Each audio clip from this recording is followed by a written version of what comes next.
Okay. What did we talk about last week? Say what? Self and sense of self, right? Okay. So this is these are words. The depth and breadth and the profoundness of this is beyond words. So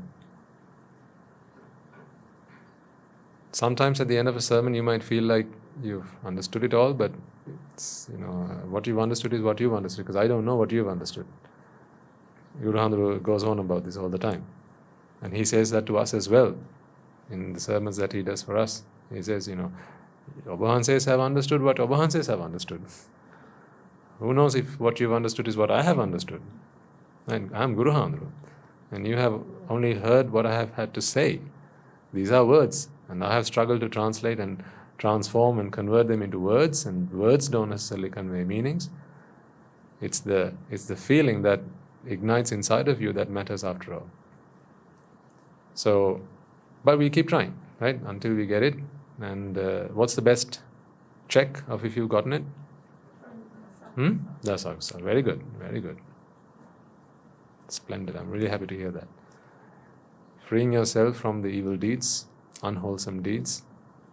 When you become a wonderful person to be around, that is when you can say you have really understood the core of this essence, the Dhamma. And when you don't feel the need for it, not when you feel it and don't do it, but when you don't feel the need for it, when the vexation for it dies, fades away. Because after all, vexation is what we're trying to fix here. Sometimes it might feel like we're talking about something completely different to what we were, several years ago, or maybe some months ago before you had to stop coming in because of Corona. But actually, it's not a different thing altogether. It's just deeper. It's just more profound. It's just there's more depth to it, more substance to it. But it's the same thing. We talked about pleasure, vexation, and all that. The same things over again, just another iteration. But this time, new words, different words, and more. It's fuller. It has got more essence to it, and that is. I'll help you figure that out as well as you go along, because otherwise people might feel, well, is it just now you have understood Swaminatha? What about all the things you've been saying to us all this time? Have you wasted our time? Should we have just come now? Because then what you'll do is you'll project from there on and say, well, instead of coming now, maybe we'll come in 5 years' time when you have actually gotten it. It doesn't work like that. Like I was telling Guru Handru yesterday, like we have our new Anagarika Mahatyas and the young Anagarikas at the back. I was telling Guru Handru, some of these young Anagarikas, these are young 18 minus Anagarikas, and some of our new adult Anagarikas and Anagarikas, they don't get to hear Guru Handru talking about the 4 great hells. No, they don't actually. They don't. Because, that was his journey. There was a time when all he talked about was that. Do you remember those sermons we used to do as a Deshagatama? Yeah? Yeah, you'd freak out, right? Listen to them. How, wild beasts would tear at the flesh of another, and just imagine yourself in that, and he would give you that, that gross graphic and vivid images in your mind. They just reverberate in my mind, how he says, Karakaragana Saddat. Crush your bones, right? And how we talked about Jati Dukkha, right? A very different meaning to what we talk now, right? But all that, some of our young Anagarikas don't get to hear from Guru Swami Maharaj. But what he said was, well, their teachers should be talking to them about those things. And, you are all so fortunate because you've been there, during that journey. And what Guru Swami Maharaj said was, that's the journey I came on. So when I first as a Deshagatama started to preach, that's where I was. And then, today I don't talk about the 4 great hells because I don't feel that anyone would be in a mindset to want to do something that's going to take them there. Because, it takes one to know one, right? So he's a different person now. And then, in a little while, he's going to stop talking about the sensual worlds. And because it will be pretty obvious. I mean, why would anyone want ice cream? He used to go on about cake, remember? Some of our listeners used to complain. Is the only thing that Guru Handro can use as an example is cake? Right? I haven't heard him talk about cake in a long time. Those days are gone. And yeah, so this is his journey that he's on. If you observe the things he's been talking about from back then to now, there's a beautifully delineated journey that you can follow. And those of you who've been there when it all started, you are really fortunate to have come on that journey. Even if you weren't, you can always obviously go back and listen to them. But even if you start listening now, and you do it intently, purposefully, and with great care and diligence, the same effect can happen. So it's not that you should kick yourself thinking, oh, I should have started listening to them, I didn't back then, am I going to miss out? No, not so. But it's important that if you're diligent with your practice and you do it as he preaches and advises you to do now, you can achieve the same results. Because this is the same thing, just more advanced, more standard, more profound, and more depth and breadth. It's like high definition. Right? You watch the same thing back then, you watch the same thing today. Back then it was standard definition, now you have HD.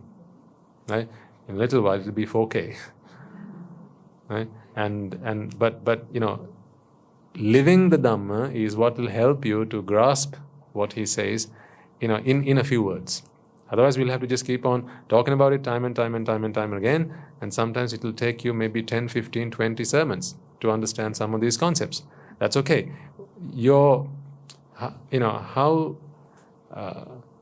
How much you apply yourself to this is directly proportional to how soon you can understand these concepts. And what do I mean by applying these things? The basic advice, the foundation, good basics. Because this is built on a foundation, and that foundation should be rock solid.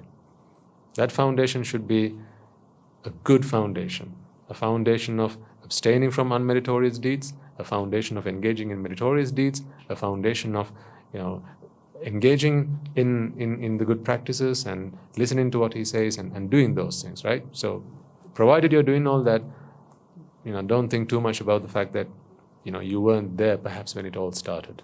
But that's all right, because you can join halfway and get to the same destination.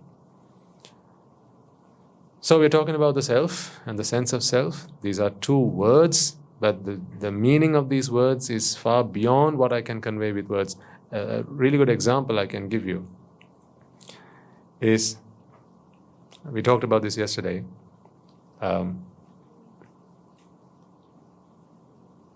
Let me write it on the board for you.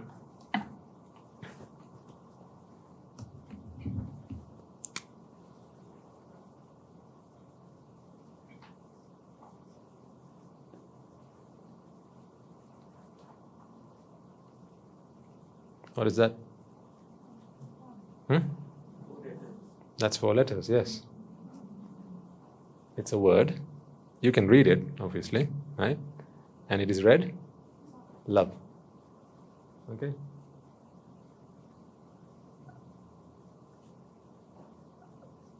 What's that? Yes. Is that 4 letters again? Oh yes, it is 4 letters. Okay? So, I'm still working on my written Hindi, so I can't write PR yet, but I'm getting there.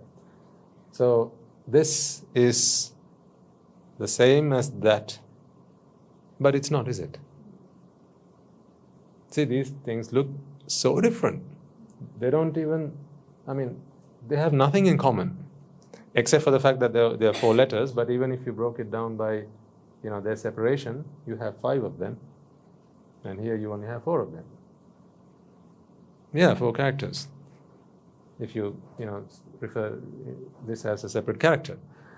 Now, but although they have they're illustrated differently, these 2 words will mean the same thing to someone who understands both these languages. One's in English, the other's in Sinhala. Inside of you, it'll trigger the same response. So I could say I this you, or I could say I that you. And it'll mean the same thing. That which will be different to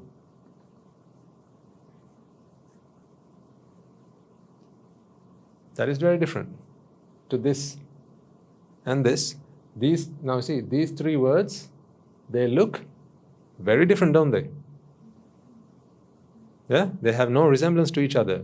But two of them does the same thing inside of you. Are you with me? Yeah, the two of these does the same thing inside of you. One does the complete opposite of that.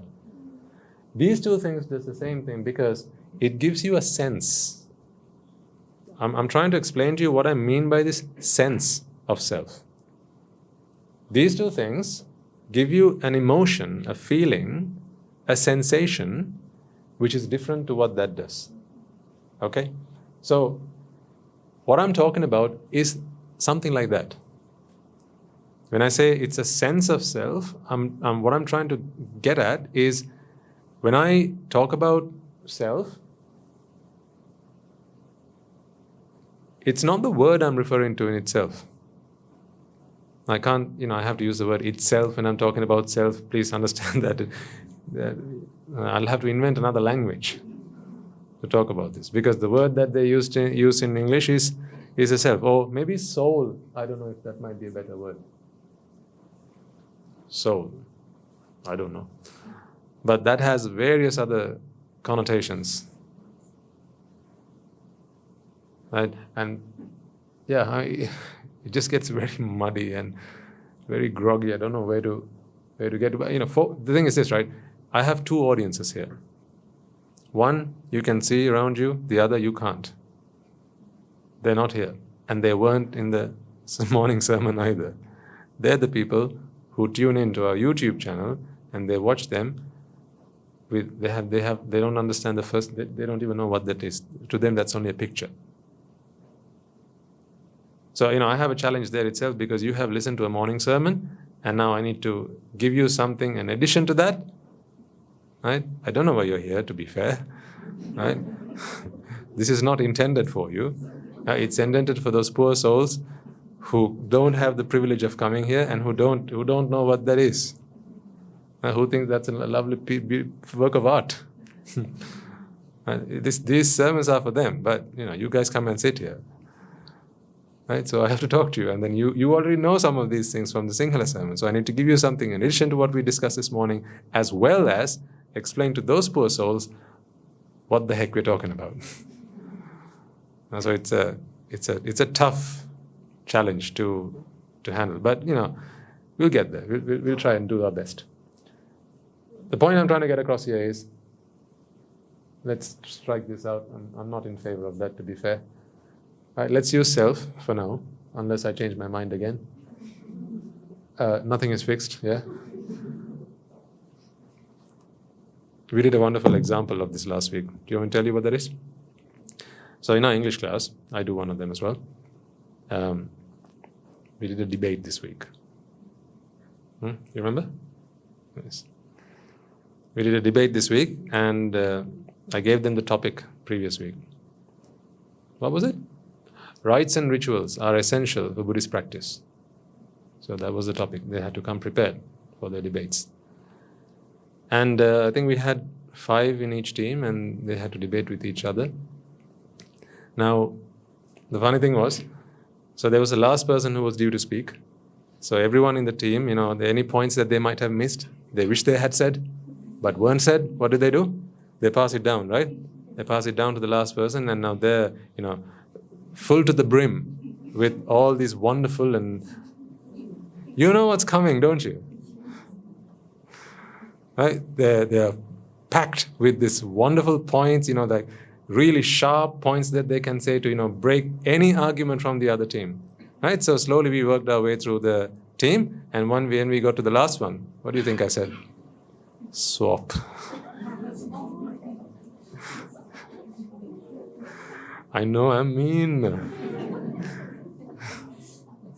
I know. So I asked them to swap. Right? But, they're alive and they're here to tell the tale. So, and I showed them, I gave them a lesson in the Dhamma. Nothing in this world is fixed. Anything and everything is subject to change, so you best be prepared for it. And it was funny how they were struggling to now, side with their team, and they felt this sense of loyalty towards their team. They felt, they've been really disloyal to their team, and sometimes they forgot what they were arguing, whose side they were on. It was really funny to watch that. It really was. But it was all fun and games. But so, how did I get here? What was I talking about? Oh, not being fixed. Okay, right. So coming back to self, this is purely just a word, but what matters is really the feeling that you get this, how you perceive this. When I say self, how do you perceive it? That's the important thing. That's why I started to talk about this sense of belonging, and that's where we started all this. Why is it that this belongs to me matters? And the fact that this belonging, this sense of belonging, is only a sense and it's not in the object. Remember we talked about this? Because if it were in the object, if it was objective, then this would not work in anyone else's hand. Right? I'm pretty sure that someone else has used this before me and it did this job perfectly well. So we understand that there's such a thing as a sense of something. You could be fooled that someone loves you. Happens all the time, doesn't it? Yeah, you could be fooled. So, you have that sense, but they don't, do they? Someone could trick you and even pretend to be happy about something you've done. Sometimes you have to put up appearances and show that you are happy about something, right? Let's say it's either cheesecake or chocolate cake, and it's the last slice, and one has to get one, the other has to get the other. You just want to be nice, so what do? You let them have. They go, I'm fine with anything. When you know really well, no, it's just cheesecake. It's the cheesecake you want, right? Please don't take that. Please don't take that. Please don't take that. Please don't take that. Right? And then they end up taking your cheesecake, and you go, yeah, I'm happy chocolate cake. It's fine. I mean, it's not like I've had it 1,000 times, right? So, yeah, but that sense, it's that sense that you have a sense which does not always portray to the outside. I'm trying to get this idea of what I mean by a sense. It's not just a word. It's not just a knowledge. It's actually something that you sense right now. And this is why I asked you at one point to, just close your eyes and go back to your past and ask yourself, who was there 10 years ago, right?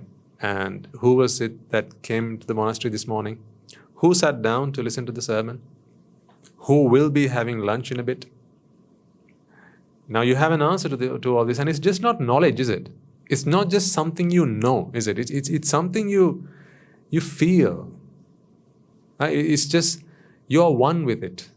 It's like something that cannot be removed from yourself. You can't be distanced from it. It's part and parcel of who you are. It's part of your very being, isn't it? That's the feeling I'm talking about. That feeling is a fabrication. Now, this is the most difficult thing to appreciate as a fabrication, because it feels, because it is what you feel. That's like saying, if you were to clasp your hands together, that's like saying, you are not doing that. And you're like, yeah, of course I am. How can you say I'm not? It's so real. It's like, you're breathing. It's like you're alive. And I'm telling you, no, you're not. It's going to be so difficult to accept that. And that's the obstacle that I have as a challenge to help you overcome. For your behalf. We need to do that, though. Now, remember we talked about the example of the mother at the mortuary? You go there and you think that it's your mother on the table, but You soon realize that it's not your mother. Someone says, no, it's not that, it's the other one. So you walk there and then you start crying again. You know, when you see that body, when someone says mother, when someone says the word mother, something, you know, that feeling that comes inside, it's not just knowledge, is it? It's not just knowledge, it's an emotion. It's emotionally, there's a connection, there's an emotional connection to it. Much the same as the self. There's an emotional connection to you with this sense of self that you have. The important thing that we need to get across here is that this is a fabrication.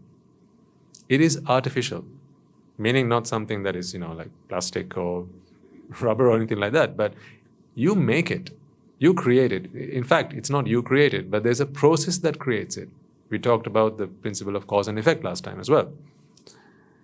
Everything is cause and effect driven. Nothing is you and I driven. Cause and effect determines everything. Every process, every production, every thing that comes into existence was the product of a series of causes in a particular pattern. Yeah? And the same goes for self. Remember this morning we talked about this Pachuppan concept? Right now, these guys don't know anything about it. Who's these guys? People behind the camera. They don't know what I'm talking about when I say Pachuppan, but you do. Right? So I'm going to have to take the same example again, if you wouldn't mind. Right? So the time now is 10:13 and let's say 30 seconds. Right? 31, 32, 33, 34, 35, 36. When did the pen drop? Was it at 34 seconds? Was it? No. The pen dropped when the fingers released. That's when the pen dropped. It would be wrong to say that the pen dropped at 34 seconds, because that is a very subjective construct to describe absolute truth. We live in a subjective world, and we make use of subjective constructs to describe the absolute world. The significance of this principle is to get into our minds that everything is much like that. Everything is cause and effect driven. You know, this concept of Pachuppanna is the principle of cause and effect. It is causes that determine any effect. Why am I going on about this? Because I want you to realize that this feeling of self is also cause and effect driven. There is nothing in this world that you will experience that is not driven by causes. You won't. Whether it's Rupa, Vedana, Sanya, Sankhara, Vijnana, or even this sense of self. The problem here is, when you begin to feel this sense of self, inherently, there's a feeling that it is not based in causes. Now, when you look at a fire, right?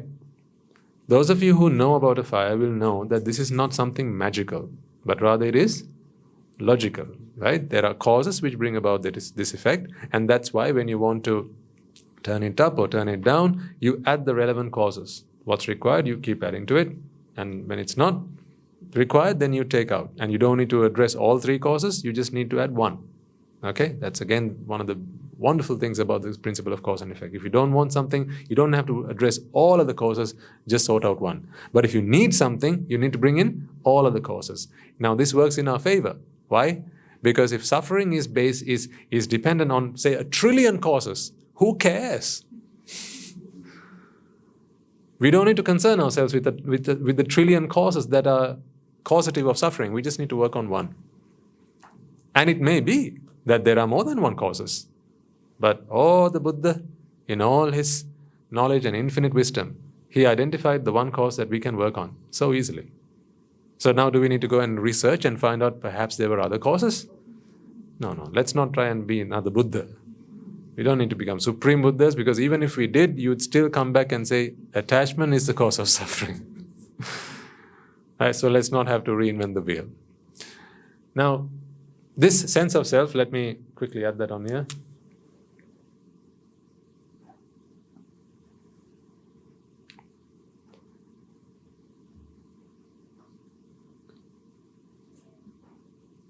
the sense of self is a product of the cause and effect principle. The self wouldn't be if there were something like that, but there isn't. There is no such thing as a self. Why? Because how can you manifest something that is not based in causes? How can you bring about a self? You can't, because you wouldn't know what to do. To give rise to a self, you wouldn't know what to do.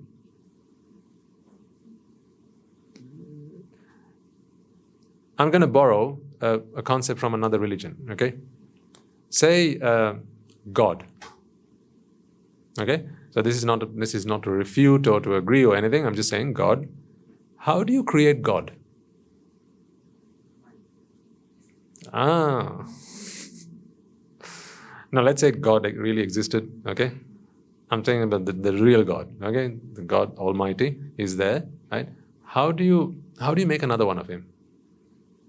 How would you do that? You can't.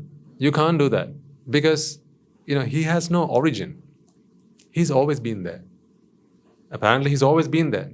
And apparently he'll always be there. So he has no origins. Without origins, what the Buddhist principle of cause and effect teaches us is there cannot be such a thing that has no origin. There cannot be such a thing that whose coming into being cannot be described. If you did somehow come up with a concept of something that did not base itself in the principle of cause and effect, then we can come to the fair conclusion that such a thing does not exist. Does not exist. That's why this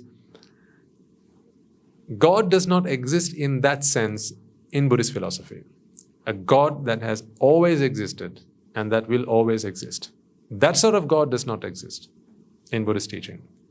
But there are gods who have origins, who were born because of their karma and vipaka. So those gods, there are plenty of in Buddhist teachings. There are records of how they used to come and meet with the Buddha and discuss the Dhamma, and some of them went on to become Sotapannas. So that is perfectly allowable in Buddhist philosophy. Coming back to the self, a sense of self is based in causes. So the principle of cause and effect can be used to describe how a sense of self comes into being. But you cannot use a principle of cause and effect to explain how a self comes into being. Because this self that you feel, you know more than anyone that it has no causes. That's why when I say, when you were younger, at 10 years of age, and you immediately remember your time when you were 10 years of age, but you never feel that it was somebody else. You always feel that was me, that was I. Yes, without a shadow of a doubt, that was me back then. And let's say your next birthday is your, say 40th birthday. Right? Say, for your 40th birthday, what are you planning on doing?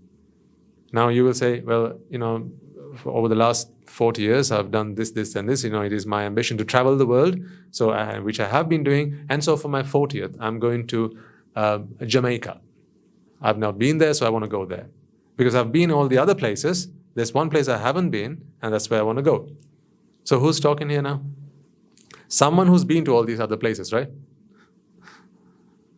This person says, I've been to all the other places. There's one place I haven't been, so I want to go there for my 40th birthday. Now let's find out where this person is that's been to all these other places.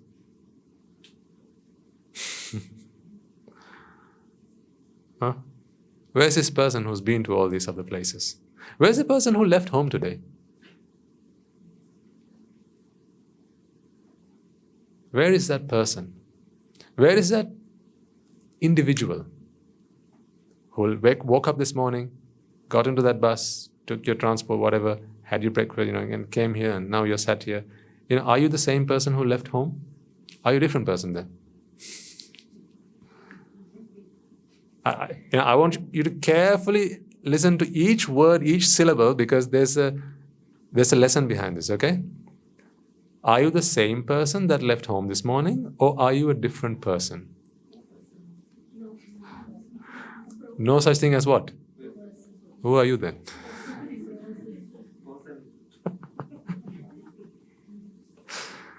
Who are you then? Yeah, wrong question. Good. Oh, look at you. Telling me wrong question. Don't have this gentleman in the sermon again, please.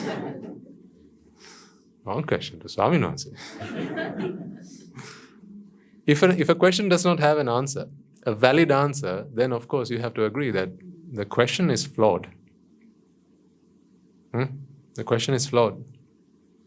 A question that does not have an answer is a wrong question. How old is this guy?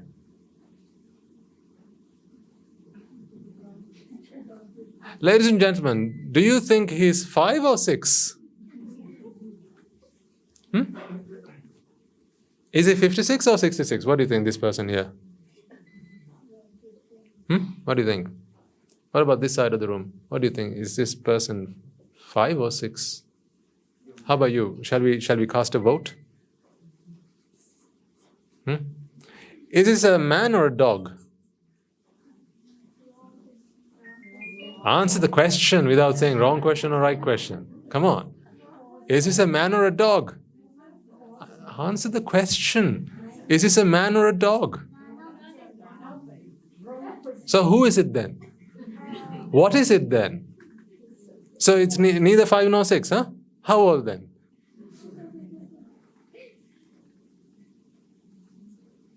It's the same thing with self. It's the same thing with self. You can't talk about a self because such a thing does not exist. You can't describe the characteristics of something that does not exist. There is no 8th day of the week. Therefore, you can't say what that day is like or which day it comes after. So does the 8th day of the week come after the 7th day of the week, madam? That's a good question, isn't it? Does the 8th day of the week come after the 7th day of the week?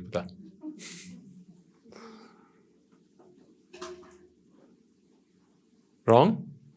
Wrong question. Because I'm asking that question on the premise that an 8th day exists. What if I came to you and asked you, have you said, when did you say, did you say to the other person that this guy was 5? Why did you say something like that? What would you say then?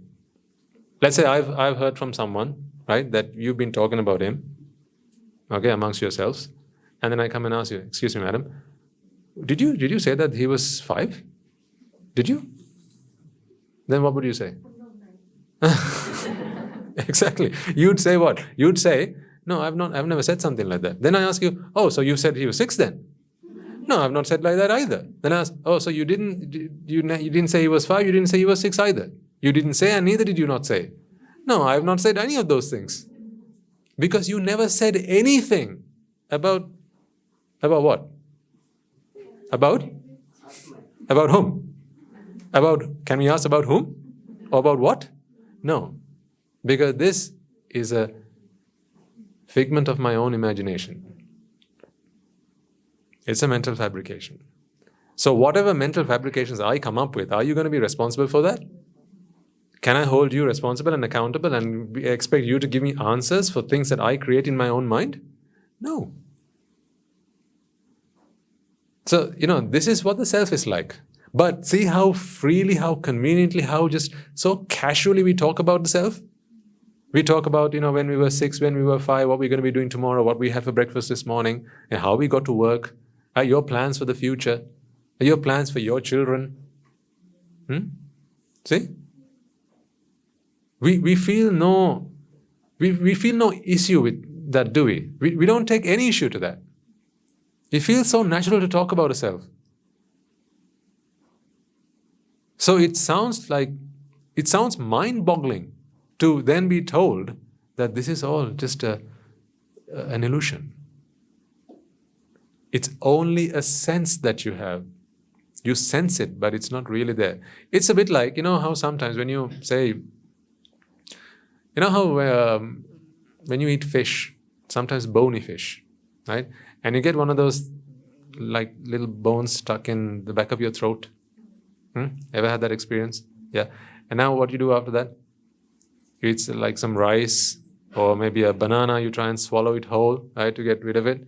Sometimes it comes out, but you still feel like it's there. Yeah? Been there? Good.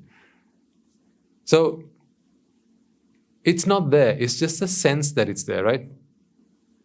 This self is also something like that. I'm trying to give you lots of examples so you can really grasp what I mean by this sense of self. So it's not really there, but it feels like it's there. Or say, for instance, you have, let's say you had something, a thorn got in your foot as you're walking about, and now you saw it, you stopped, you looked at your foot and you took it out, threw it away. But now as you walk, again, you feel that sensation. You feel as if it's there. Or let's say you got something in your shoe.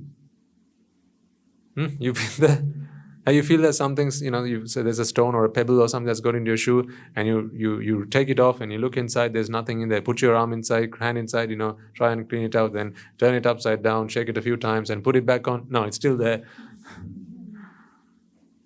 Right? Like, that feeling, like something's there, but it's not there. Right? This sense of self is something like that. It's something like that. That example of, the best simile of Natasha and the baby, or the baby Natasha, or the mother and the make-believe child. The child does not exist, but she feels like it's there. This is a sense of a child. Likewise, a sense of self. A sense of self is based in cause and effect, but not a self. I really want you to make that distinction. Self is not based in cause and effect, and therefore there never has been a self. But the sense of self is 100% based in the principle of cause and effect. I can talk to you all day, night long, how the sense of self comes into being, and if there's a problem with that, how we can get away with it, or do away with it.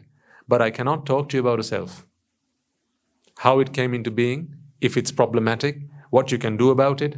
The Four Noble Truths are not about the self. How about that for size? The Buddha did not talk about a self, he did not talk about the causes of a self, he did not talk about the eradication of a self or the path to eradicating of the self. He did not talk about any of those things. That is not what the Four Noble Truths are. If that were what the Buddha taught as the Four Noble, he would not have said it would be the Four Noble Truths, because it is not the truth. It's a lie. The Four Noble Truths are about the sense of self.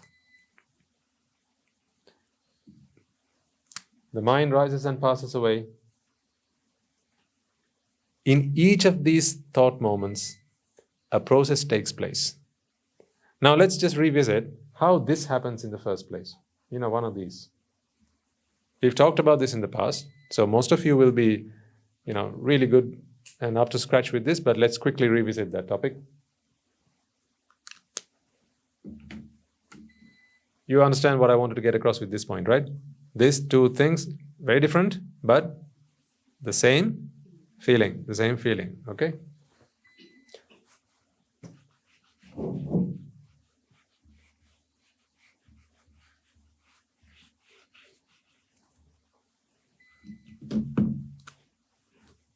So how does one of these come into being?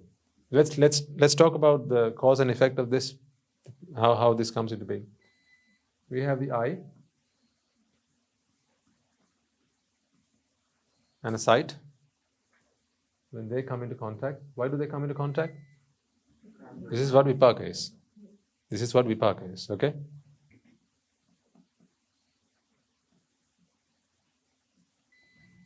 This is vipaka.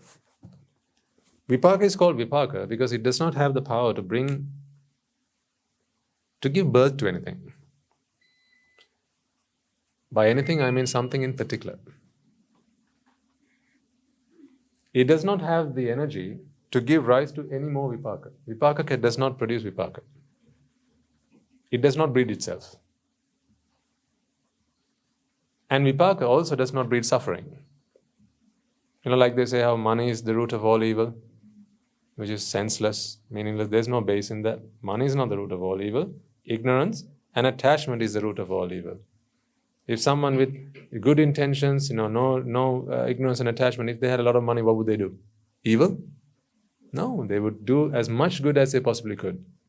But someone with ignorance and attachment and unmeritorious deeds, if their minds were inclined that way, money can cause great harm, right? So money is not the root of all evil. So should you be should you be ashamed to be earning money or to have possession of great wealth? Absolutely not. Absolutely not. Being wealthy is not a sin in Buddhism. Let's get that straight. So just because you understand Buddhism doesn't mean you have to give everything away. Right? Because a true Buddhist or a good Buddhist is not someone who does not have anything. The chief benefactor of the Buddha Sasana was one of the richest men alive in the time of the Buddha. And the chief benefactress of the Buddha Sasana, which was whom? Visakha. Yes, she was also one of the wealthiest women of her time. So, money has nothing to do with Buddhism. How wealthy you are, how affluent you are, has nothing to do with Buddhism. Buddhism is not about this. Because money is this. It's vipaka. Buddhism has nothing to do with vipaka. Buddhism is not against vipaka. It does not confront with vipaka. It accepts vipaka. That's what Buddhism does. It teaches you how to accept it. So when these two things collide through vipaka, we know how the brain works, right? So that's just a lot of detail we don't need to get into. And the brain has this magical formula through which it creates a mind moment. And a citta arises. This is like the news. What do they say on the news? Something that has happened. Or something that has been planned. It's always something that has been. Not something that will be. But you might ask, but Swaminas, they tell that there's a match tomorrow. Yes, it has been planned. That's what they're talking about. A plan has happened. The weather forecast has happened. The weather hasn't happened, but the forecast has happened. Right? So they always talk about the has happened. Right? So the citta arises to tell you what has happened. Now, I'm going to give you some practical advice here. I'm helping you out, just to live an easier life. Okay? So this is a bit of a bonus. For those of you who like to pay the odd visit to the gym, do you? No? It's all right. I mean, as I said, Buddhism has nothing against going to the gym or exercising. Here's the point. You know how sometimes you exert yourself physically? Let's say you want to do some exercises and, there comes a point where you go, I don't want to do this anymore. Right? Say you've promised yourself, I'm going to be doing 50 push-ups today. And you've done 5 and you go, that's it. Right? I'm going to die in the next one, let alone 50. Right? Here's a really, really, really interesting point for you. When you experience that pain, okay, you feel that it's going to kill you. You think it's going to break you. Right? It'll break your arms, it'll break your back, it'll break your bones, right? And then you're just going to collapse. You think it's all going to happen because the pain that you're experiencing right now is just torturous, is what you feel. Little do you know that what has to happen has already happened. This is just news. The pain that you're enduring at that moment has already happened. And it hasn't killed you. Nothing's happened. See, you're okay. You're so okay and you're so alive that you even know that it has happened. This comes always after the fact. So the fact was fine. Meaning, you're all right. So, Do another one. So you can practice the path as you're doing your push-ups. You don't have to sit down cross-legged. What about when you're sitting down cross-legged? Yes. Huh? Yeah? And you feel your legs going numb, and your knees starting to ache, your back hurts, and you think, I can't do this. Come on, this is just murder. I don't want to do this to myself. Why am I doing this? I can't tolerate this. This just cannot happen. I can't do this. You are already doing it. What you think you can't be doing, you're already doing. You've already done it. You've already done it. This is just coming to say, oh, by the way, you've just done something. At this point, all you're supposed to be doing is saying, all right, thank you for letting me know. That's the only thing you're supposed to be doing at that point, is just accept the vipaka. That is what a mind moment is born for, to accept the vipaka.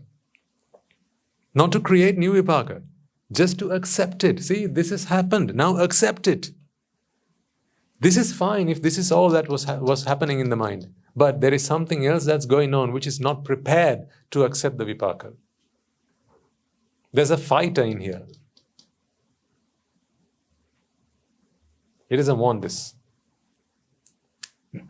If this mind moment was born as a result of that, what right does this have to say, I don't want that? Do you have a right to walk up to your parents and say, I don't want you as parents? Do you? Can there be anything more senseless and meaningless and stupid? You're only able to say that because because you've already come into this world and because they were your parents. So the same concept applies here. What I'm trying to show you here is there are multiple processes that are running here, folks. We need to identify exactly the right course that we need to sort out. Far too many times, people get lost in the Dhamma. It's so easy to happen. That is why I'm so glad and so grateful for Guru Swamin Mahanse for just clearly showing the path so precisely, so accurately, and so beautifully. I've never felt I've been lost in the Dhamma. Sometimes I go up to him with questions. Guru Maharaj, I have a question. He says, what is the question? I ask the question, later. He says, no, let's not worry about that just yet. If it comes, it will come. You don't need to worry about that. Then I don't go and have sleepless nights trying to figure out that. Because I want to be a good student. If he says I don't need it, I don't need it. I'm perfectly fine with that. If you want to learn about my success, this is one of the principles. This is one of the reasons. I've been so fortunate to be his student because I believe I'm a good student. So I want you to be as well. And the teacher says, you don't need it. I don't need to question that because I'm perfectly fine. I'm perfectly happy with what my teacher thinks is not good for me, not appropriate for me. I don't need. Without that, you can't go this journey because curiosity kills the cat. Sometimes perhaps he has the answer to it, but sometimes maybe he's testing. Maybe he's testing me. Is he able to live with that curiosity or is it going to kill him? I should be prepared for him to say, maybe it's a pretty obvious question, maybe it's a question that needs an answer, but he says, no, you don't need the answer to that. If you say so. We all need to be able to do that. Coming back to this. This is the vipaka. The job of the Citta is to accept the vipaka. Had it not been for this, this would have not come into being. Are we all okay on that? Yeah? All on board? Right. If this was the only thing that happened, we would not have any problems. But unfortunately, this is not the only thing that happens. There's a vipaka cycle. And there's another cycle here.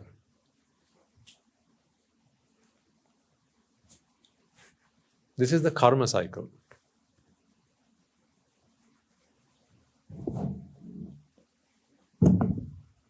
The vipaka cycle and the karma cycle. What do you think is karma?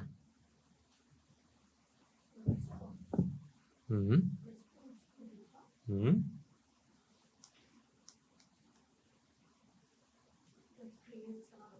Hmm?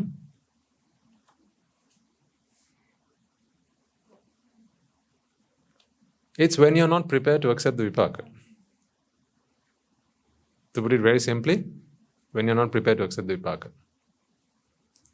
When you become either friend or foe with it. When you try to befriend the vipaka, you're doing karma. When you're trying to fight the vipaka, again that's karma. Remember that the Citta's objective is not either of those things. It wouldn't have come into being had it not been for the vipaka.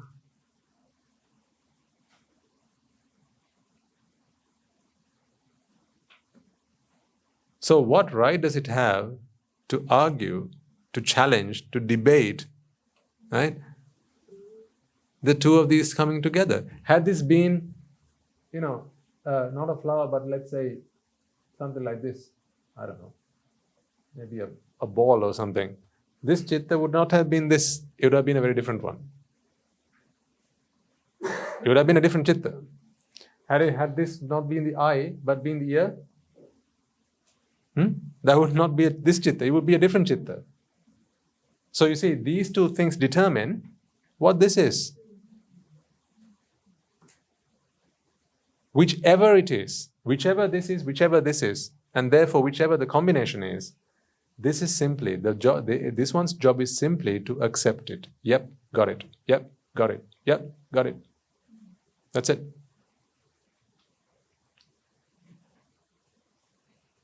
But the reason that the mind cannot do that is because the mind yearns for separation. So I'm trying to pave the path from this to, where's that gone?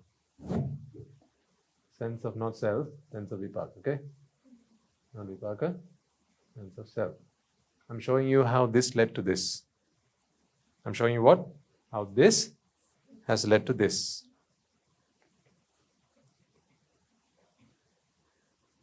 The mind is inclined to separation.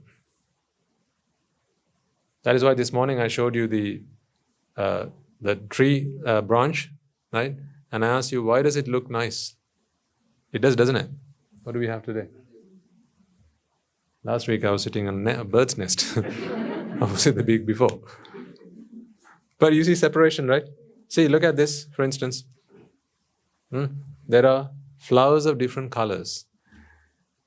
And if any of you are into floral designs and things like that, right, or interior deco and things like that, you will appreciate what I'm talking about. Or photography, you'll appreciate what I'm talking about. You see, the fact that this is different to this means so much to this, doesn't it? This looks so pretty because it's not this everywhere.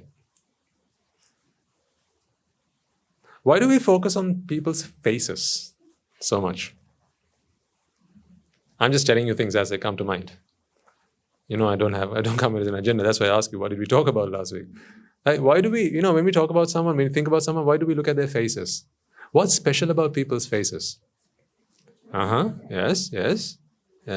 Variety of expression, yes, and also variety of facial features. So many separations are going on in this one small bit of real estate. Yeah? Look at all the subtle differences in, all the subtle characteristics that you can glean just from one glance at someone's face. You can't see so much separation looking at one's arm. But even the eyes, like the color of the eyes, and then, see, to look prettier, what do people normally do? Okay, ladies in the house, help me out here, please. Oh, thank you. When you're making up, what you're actually doing is making separations. What some of the eyebrow, I don't even know what they're called these days. The things that they do with their eyebrows, right? Sometimes they have like separations in the eyebrows. Yeah, is that still done? Yeah, good. Okay. So, those are things I used to see back then. The beard, how people wear their beard. See how many things you can do to a face. Do you want to count the lots of different types of things we can do with a face to make it different and separate to another person? Hundreds of different things. Glasses, right? Color of the eyes, the way they blink, eyelids, eyelashes. You can color them as well, right? Yeah. Where do you put mascara? I can't remember now. Where? Lashes. Lashes, right. Thank you. Right? Mascara. Why mascara? Separate. Yeah, separate. Looks like it, Putta. Thank you. Yes. So, right. Yeah. Why do people want to change their eye color? Because they want to separate themselves. This yearning for separation is so deeply rooted in the mind. It requires for sanity. In the name of sanity, the mind requires what? Separation. That is why it goes insane. Let me repeat that. In the name of sanity, the mind requires separation.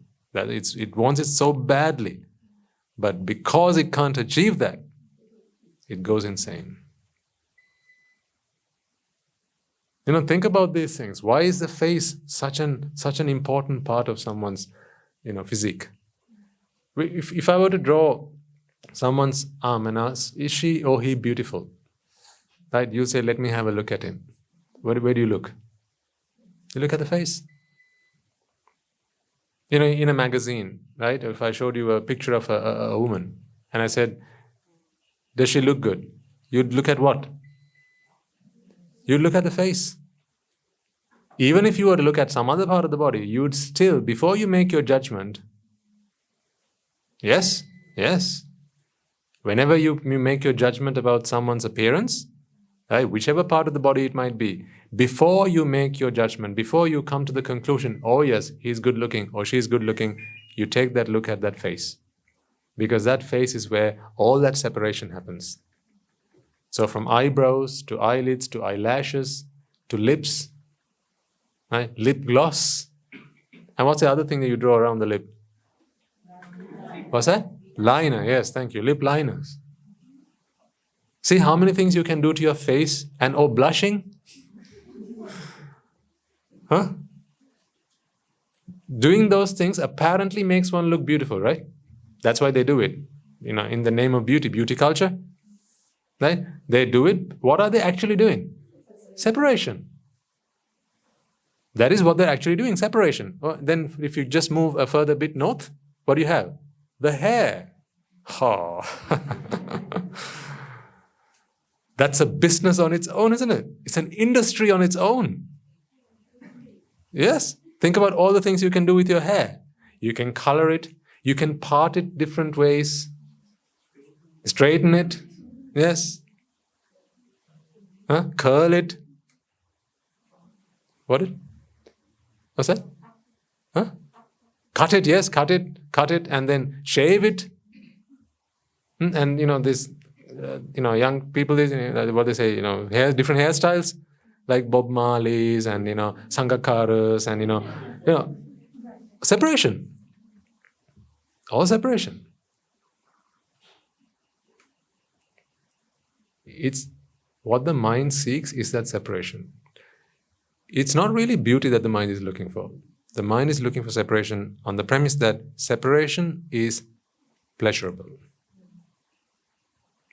It wants it so badly. It wants it so badly that when it doesn't get it, it goes insane, goes mad. Because the truth of the matter is, like we discussed some weeks ago, although we feel that all these things are separate, like, last week we talked about the water. Yeah? Were you there? In last week's water and the ice? Yeah? Now, I have some water hopefully here. Yes, I do. Now, well, trust me, there is water in this, okay? I don't want to pour it out into that because I might get told off for that.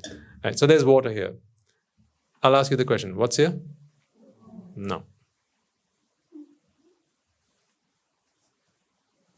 Give me the full answer.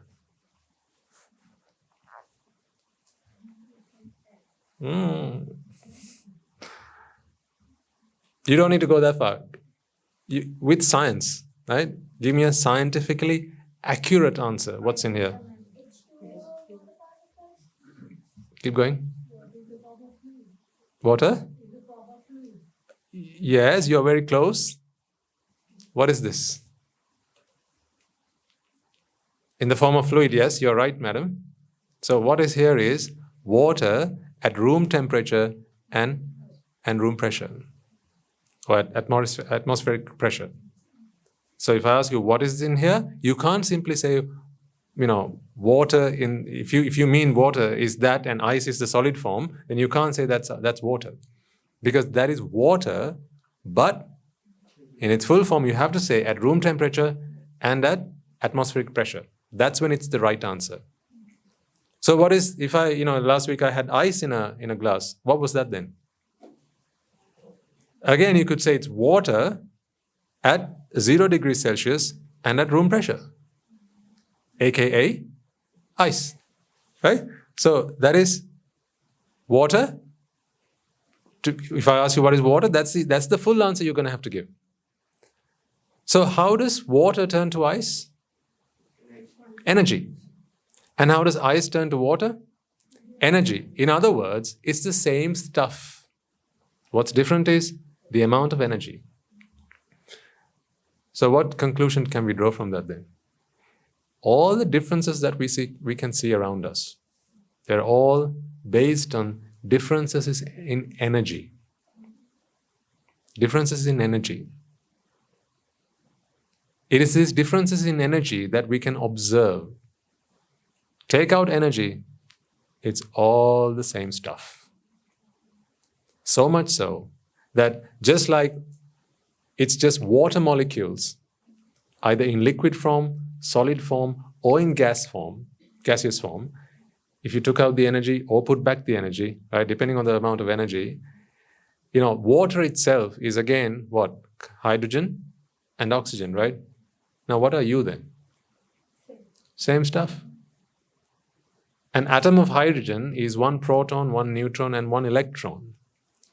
More of that will make helium, beryllium, boron, carbon, nitrogen, oxygen, and the list goes on. Just more of the same stuff. Right? You put in more energy, more protons, neutrons, electrons can be added to this thing. Take out energy, and then it reduces to something more basic. Right? Until it comes down to the most basic of elements. And if you go further in, you come down to the Suddhastaka, the pure octet. You can keep going further. Let's not go there just yet, right? But you've heard of the pure octet, the Suddhastaka, right? So that far we can go, and we can go all the way in the other direction to all these, these things that we brought here along with us. So if it's the same stuff, just different configurations, wasn't this at some point someone's nose? Do you see a parrot perched on that? Don't you see a parrot perched on that pedestal? Don't you? Not yet, yes. Or not now. It was earlier. Just different configurations. So really what we see around here, folks, is this is all just different configurations of the same stuff. Like a Rubik's Cube. You can configure a Rubik's Cube, right? When you turn and twist and turn all those parts, you get different configurations. You are all just different configurations of body mass. Hair, teeth, right? Skin, muscle, bone. These are all just different configurations of the same stuff. Therefore, you are all of our bodies, these bodies are just different configurations of the same stuff. What makes this is what makes this body. What makes this body is what makes this microphone. What makes that microphone is what makes this board. Is what makes these flowers. Is what makes the sun. and the moon and the stars and the planets. So how come we are so different then? It's only a sense of difference. When we don't appreciate that underneath it's all the same, it's like when they manufacture cars, right? Some manufacturers, all they do is they just change the shell, the outer shell, right? Inside is just the same stuff. I mean, it's pretty common these days, isn't it? And people talk about it. You buy, I'm not going to name any brands. You'll say, what did you buy? I bought this car. Ah, that's just the other car with a different shell. Yeah, they say that. And it is true. So therefore, when you want to test the reliability of a vehicle, or if that is what you're going to determine whether you're going to buy it or not, sometimes there'll be certain brands you will choose to avoid because it's that other brand but a different shell. So underneath is the same stuff. In much the same way, this is all the same stuff. We are all the same. People used to say this, it's all red blood, we've got the same blood running in our bodies, so how come we are so different, we should all live in peace and harmony. I'm talking about something more profound than that. This is all just material. Particular material. This is all just material. But with the addition of energy. And that energy can come in the form of mind energy or Citta energy. You see this piece of cloth here? You know what the mind is capable of doing? It's capable of doing that. And when it passes away, it just lets go and this goes back into its original form. Back to that. So the mind is capable of doing that.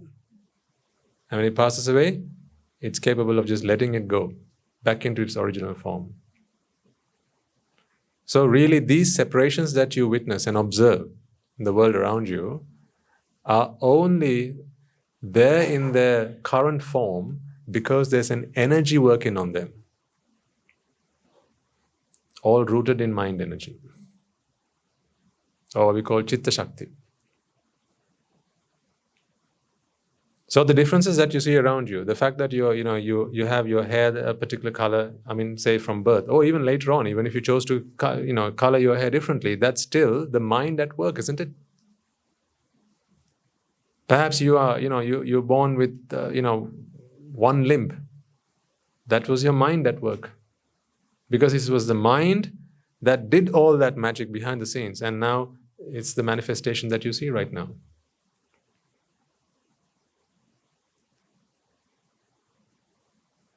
All because the mind wants separation. When this happens, as I said, I'm going to show you how it leads here. I only have a few minutes, but I'm sure we can conclude this before we bring the sermon to a close. When this happens, this is vipaka taking place. One of these is born. But because the mind does not realize that these are all one and the same, it is all just substance, all of similar nature. What it does is it tries to separate. It goes through the process of separation. It attempts to separate. Let's put it that way. It attempts to separate. See, you can't ask me, separate what? It's just to separate. To separate because in separation it takes pleasure. When it attempts to separate, although separation doesn't take place really, it gives itself, because in fact, not although, but because separation doesn't really take place, the mind goes into deep vexation. Let's say you have a nail that you want to fix onto the wall, okay? And you keep hitting it with a hammer, but it keeps dropping on the floor. How many times before you take it and smack your head with it? Enough of this. Right? Or you just drop it and go, right, I can't be doing this anymore. This is you understand that vexation. Or let's say you're trying to turn the ignition of your car and it's just not coming on. I've been there. Yeah.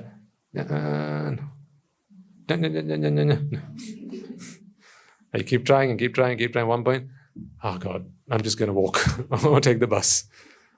Right? You know that vexation? Or when you want to, let's say something's on a shelf and you want to reach it and you keep jumping. Like say, mother's put some money on the shelf because she knows you're not tall enough to reach it. Right? But you want to prove otherwise. So you keep jumping. I'm going to get it somehow or the other. You keep jumping, but it's just there. It just touches the tip of your fingers, but you can't reach it. You know that feeling? But you're ever hopeful, but only hopelessly hopeful. Right? You keep trying to reach that, but you can't do it. That feeling of vexation, you realize? Yeah? The same happens here. What it receives is not something that is separated. Sight, I don't know how much you'll understand what I'm saying here. Sight is the same as sound. Is the same as smell, is the same as taste, is the same as touch. Now I know this is probably just going over your head like that. Right? But it's okay. Yeah. Because it's the same thing. Yeah. This eye is wired to the back of the brain, right?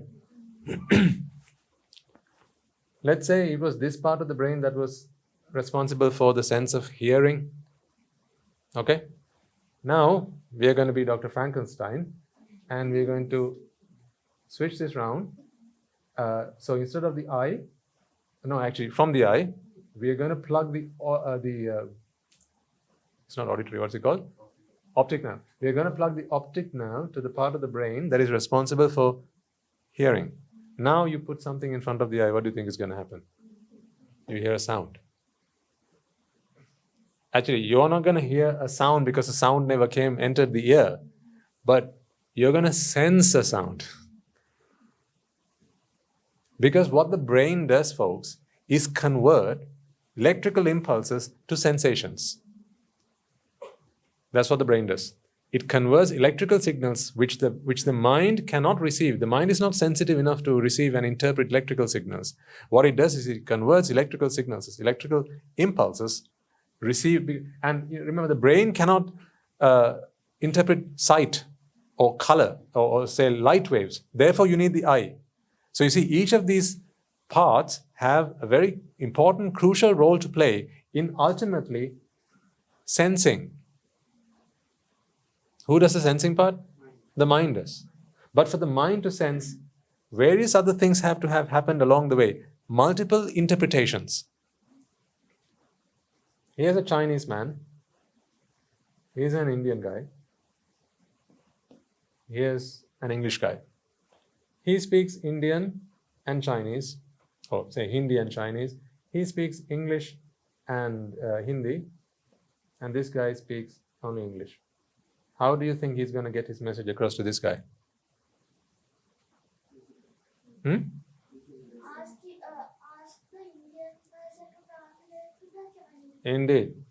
That's exactly how it has to happen, right? So he performs the function of translating what he has said in words that he can understand. Right? So you see, this is a process. Ultimately, the end result, the end goal is this guy understanding what he has said. Right, let's say, there's a truck approaching and he wants to say, move. All right, jump out of the road. Right? Now, he can't see. Let's say he's blind. And this guy doesn't see. He won't, he only says what he's told to say. So this guy has to say, I don't know, whatever is Chinese for jump out of the road. I say, Xing Hong. Right? And what this guy would say is, he wouldn't be able to say those words because he doesn't know what Chinese for jump out of the way is. He's going to say to this guy in what? In English. Yeah, in English. He's going to say to this guy in English, jump. And then this guy in Hindi is going to say to this guy, whatever the word in Hindi is for that, to jump out of the road. Right? So, it doesn't matter this guy knows or doesn't know Chinese, but because he understands Hindi, now he's able to do that. So ultimately, the objective is what? Him moving out of the way, right? So that he's not hit by the moving vehicle. In the same way, the ultimate objective is for the mind to sense separation. This whole universe was constructed for one reason. Separation. You know how far the mind will go to sense this separation? Do you know what it will end up creating? The entire universe. How vast is the universe? Infinitely vast, right? That's how far the mind is willing to go. That's how far the mind created Jupiter, which is very different to Saturn. Which is very different to Uranus, because it wants that separation. Galaxies are so different from each other. Let's go macroscopic if you want. And we can come back microscopic. Along the spectrum, everywhere you go, wherever you look, ultimately it's all in the name of separation. That's how much the mind wants to separate. So you might ask the question, well, so why this outside separation, Swaminathan? Is it not enough if you just did it on the inside? Here's the thing. These objects, because they look different, because they smell different, because they taste different, it helps the mind do what it wants to do with minimal effort. To a mind that wishes to separate everything, this world is a thriving opportunity, a wonderful, fantastic opportunity to be able to do what it wants to do. Imagine if the whole world was just one color. Would you like that? Would you like that? Close your eyes and the world is all one color.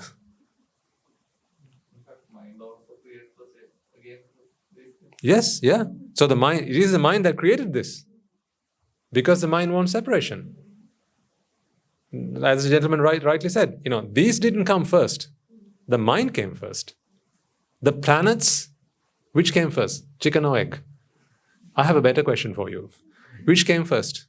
The planets or the mind? The mind came first. The mind, with its undying need, unwavering, unfaltering need to separate, came first.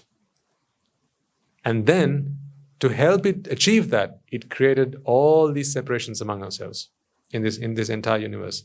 You look so different to the person next to you because that mind, whenever it came into this universe, wanted separation. And today, you go after it so much that you will walk in front of the mirror and you will adjust yourself, make subtle differences. Even if you are twins, you'll still make subtle differences among yourselves. Do you know why? I was just thinking the other day, why twins sometimes dress exactly the same way? I have a theory. You've seen that, right? How sometimes twins will, they'll look identical twins, they'll dress the same way, they'll have their hair the same way, right? You know why that is? They take pleasure in fooling the other person. They do. Because they can do something that the other person can't do. Because as similar as they look to themselves, they know that they are different from the other person. But, But who is unable to do that? The other person. And they know that that is vexatious.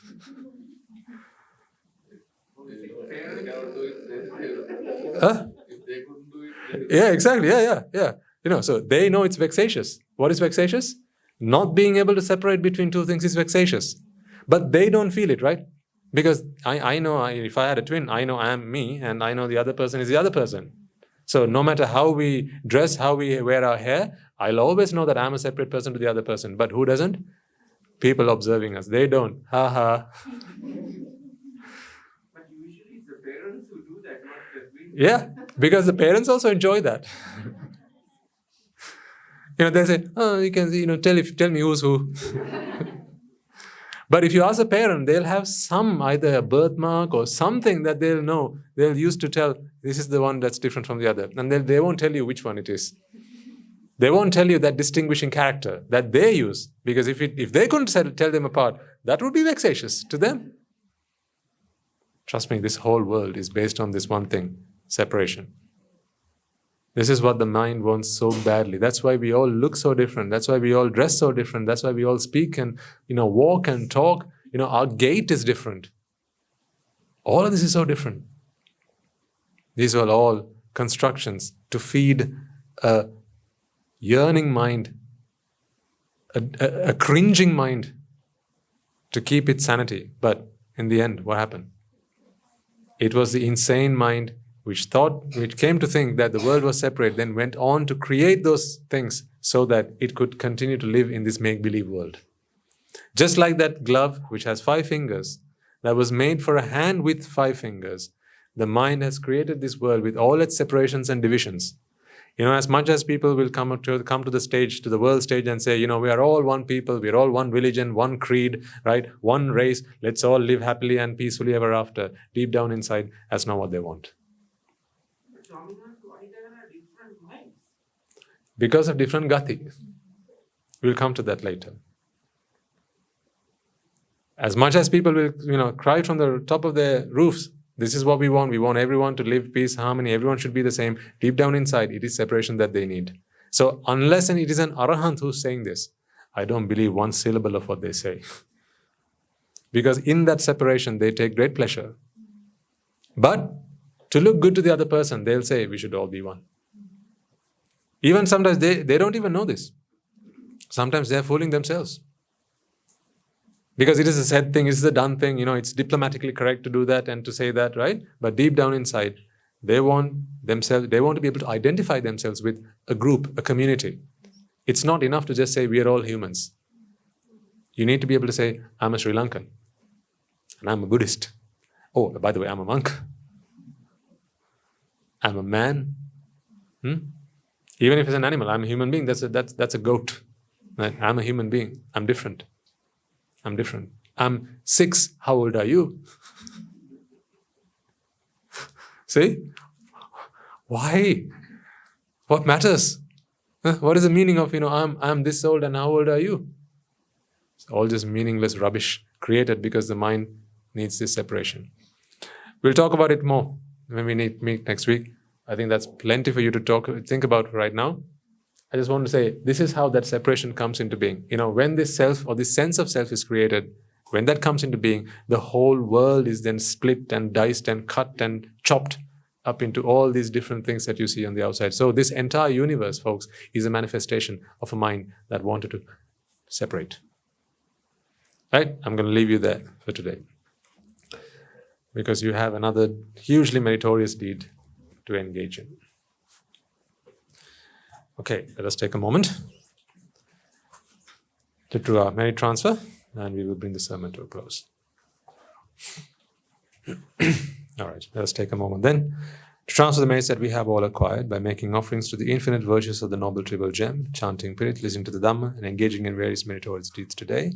First and foremost, let us remind ourselves how incredibly fortunate we are to be in receipt of the Lord Buddha's teaching, and with immense gratitude, let us transfer these merits to the bhikkhus and bhikkhunis, upasakas and upasikas, who since time immemorial have protected and preserved the sublime teachings of the Buddha and passed it down through the generations of the noble lineage in the form of the Tripitaka, which is thankfully available to us today to study, understand, and comprehend the Dhamma.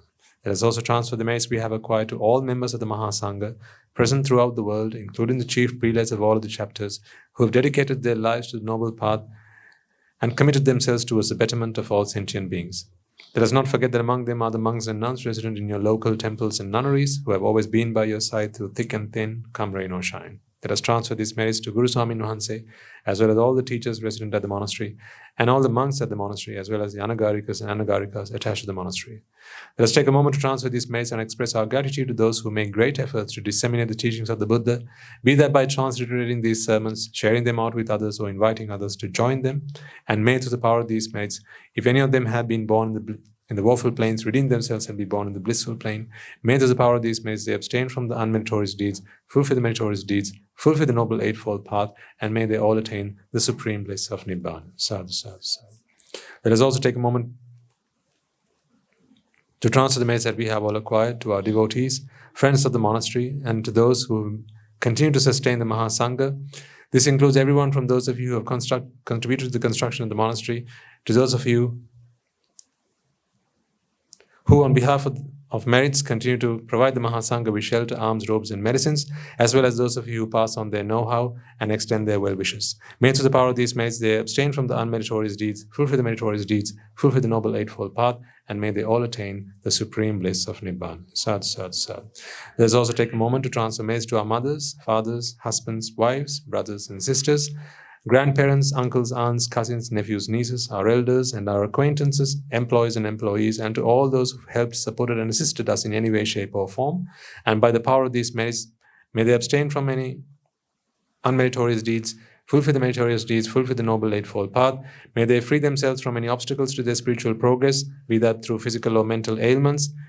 May they attain the supreme bliss of Nibbana. Sadhu, sadhu, sadhu. Let us also take a moment to transfer messages to the Devas, Brahmas, spirits, and demons, primarily the Sakadeva, as well as all the numerous gods and deities who are committed to protect and fulfill the Sambuddhasasana.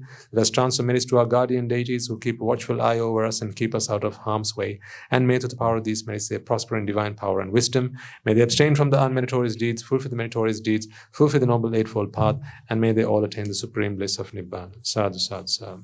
Let us also take a moment to transmit to our ancestors who have predeceased us and to all those who have been our families, friends, and acquaintances in this long journey that we have come in samsara, and to those who have helped, supported, and assisted us along the way. Let us transfer this message to the members of the armed forces as well as the police force who have sacrificed their lives to protect the peace and harmony of our nation. May all those who lost their lives in the war, be their friend or foe, rejoice in the message that we have acquired today. Let us take a moment to transmit to all those who lost their lives in the natural calamities such as the tsunamis, earthquakes, landslides, and pandemics, wildfires, and so on, and anything and prevailing in this moment at this time in the world, reminding ourselves that among them will be those who have been friends and family to us in this long journey in samsara. Let us take a moment to transfer messages to them. May through the power of these merits they abstain from the unmeritorious deeds, fulfill the meritorious deeds, fulfill the Noble Eightfold Path, and may they all attain the supreme bliss of Nibbana. Sadhu, sadhu, sadhu. Let us all resolve that may through the power and blessings of all the merits we have acquired throughout the day, we be able to witness the advent of many hundreds of thousands of Arahatun Vahanses on this blessed land. And finally, may through the power of all the merits we have acquired throughout the day, you and I, and everyone who's helped make this program a success, become an Arahatun Vahanse, an Arahat Theranin Vahanse in this very life itself, and in the era of the Gautama Supreme Buddha itself. Sadhu, sadhu, sadhu. May the blessings of the Noble Triple Gem be with you all forever. Members of the Mahasangha will now transfer their blessings to you. Raga ginnen midatva, dvesha ginnen midatva, moha ginnen midatva, nibbana parama sukhayen Sukhita tara vetva, nibbana parama sukhayen, sukhita tara vetva. Mamada siyalu loka siyalu satvayo, nibbana parama sukhayen, Sukhita tara vetva, nibbana parama sukhayen, sukhita tara vetva, nibbana parama sukhayen, sukhita tara vetva. Raga gini niveva, Dvesha gini niveva, moha gini niveva, nivan sapa labeva, nivan sapa labeva, nivan sapa labeva. Turuvange suvisi ananta maha guna belen. Sillog, Silo Satyoma, Nibbana Paramasukhen, Sukutara Vedva. Sadhu, sadhu, sadhu.